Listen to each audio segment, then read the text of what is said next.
নাবালিগ অবস্থায় যার বাচ্চা মারা যায়, ওই বাচ্চাগুলিকে আল্লাহ পাক রব্বুল আলামিন কিয়ামতের ময়দানে বাপ মার জন্য বহুত বড় সুপারিশকারী বানায়। বাচ্চাগুলি আল্লাহর কাছে ডাক দেয়া কয়, মালিক, ও মালিক, তুমি আমারে দুনিয়াতে পাঠাইছো, পাঠানোর সময় আমার মা কত কষ্ট করছেন, জান বের হয়ে যায় অবস্থা। এরপরে আমি দুনিয়াতে আসলাম, এত কষ্ট আমি মাকে দিলাম, কিন্তু মার কোনো খেদমত আমি করতে পারলাম না, আমার মা ঋণ আমি শোধ করতে পারলাম না।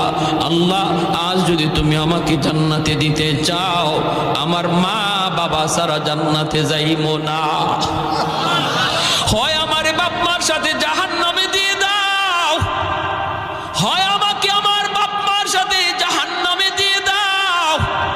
রব্বুল আলামিন তখন বলে, বান্দারে, আমি আল্লাহর আদত হচ্ছে জাহান্নামীকে জান্নাতে দেওয়া, কিন্তু কোন জান্নাতীরে জাহান্নামে দেওয়া এটা আমার আদত না। বান্দা, তুমি তো জান্নাতি।